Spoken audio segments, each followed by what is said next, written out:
Alright, so this is just, obviously a very impromptu video, and this is for this Michael Nesmith tune, Lady of the Valley. So, in listening to it, there's a bunch of stuff going on that it would be really hard to tab out.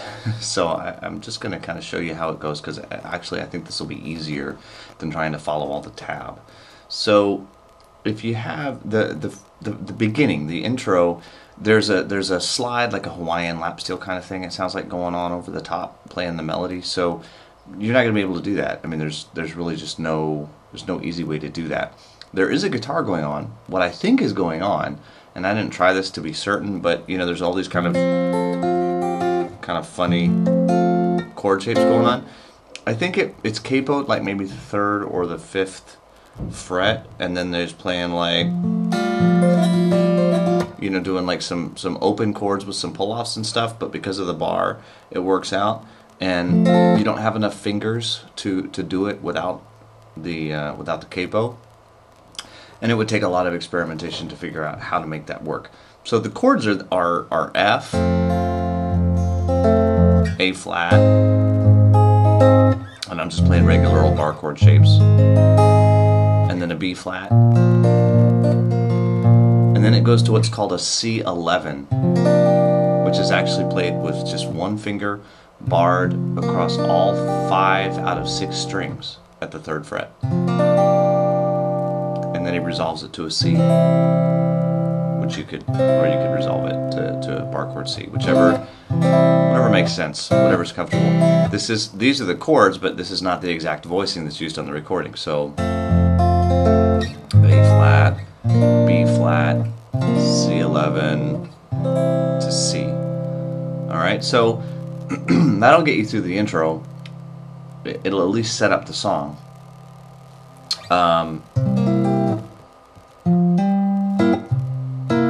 At that point, you're going to go to a C7, and you're going to go to bar chord C, and you're really only going to use 4 strings.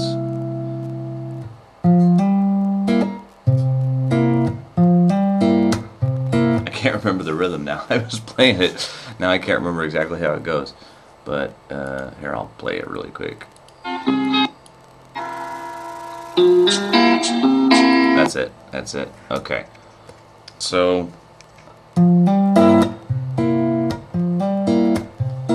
what I'm doing is I'm taking these 4 notes, so 6th, 5th, 4th, and 3rd string of a C7 chord.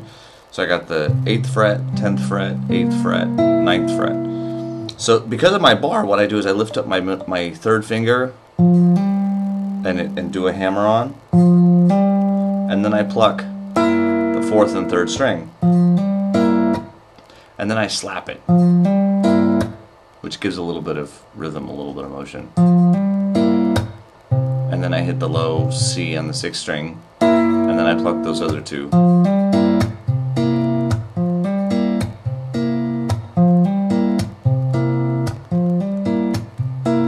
Now, the slap thing, I don't know that he does that on the recording, but it just adds a little bit to it. I think if you were playing this by yourself, I think that'd be good to do. It adds like a snare drum. 1, 2, 3, 4, 1, 2, 4, and 1, and 2, and 3, and 4, and 1, and 2, and 3. It just kind of gets a little motion. So I got C7 for a bit.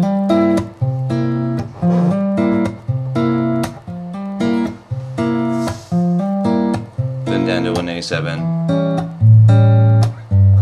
And on that one, he slides into it from the G.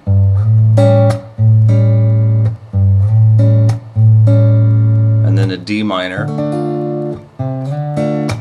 which again he slides into on the 5th string. So it's 3rd to 5th fret on the 5th string, and then the rest of the D minor.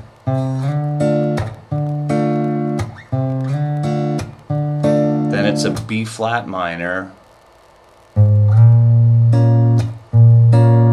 So that's at the 6th fret of the 6th string, and it's a minor shape. So I'm sliding from the 4th fret.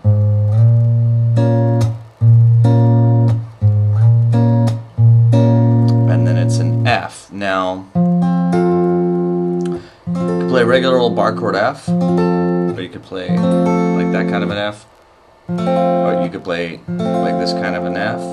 But what's going to happen next is the bass note is going to go down to E while the rest of the chord stays put. So I think it's easiest probably to do bar chord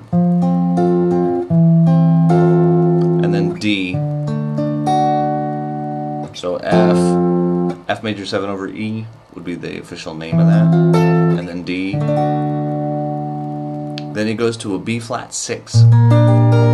So this is not a chord that you can bar all the way across, because if you need the 6, and my guitar's out of tune because I tuned it to the recording, which is a little bit sharp. So in case you wonder why, like, you're trying to play along with me and it's not in tune, that's why. So I've got my first finger is barring at the 6th fret, but I'm only using the very bottom and the very top string, and I'm not even using the top string, so you don't even have to bar. Just play the 6th fret on the 6th string, and then I've got my third finger on the 8th fret of the 4th string, my third finger on the 7th fret of the 3rd string, and my pinky is on the 8th fret of the 2nd string. And I'll just do that same kind of rhythm, and then slide it up 2 frets to C6, and then leave these 3 fingers all where they were, and just move your first finger up to the 5th fret, and you get F major 7, which is basically how that set of changes ends. So I have C7,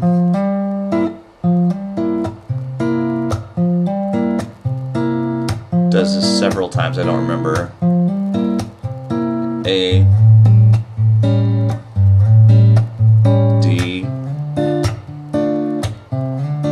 D minor, I should say, B flat minor, F major 7 over E, D, B flat 6, C6, F major 7. Ta-da! Repeats that whole thing again. Now after that there's a bridge which got some really, I heard some diminished stuff going on. I didn't really get into that too much because I figured let's start with this much. This may actually be all you need. I mean, you can do the song with this. You know, you can sing along and you can play the chords, and this is the song. It's just not the exact arrangement from the recording. So hopefully that'll help you out. And if you need more, we'll do the rest of it later. See ya.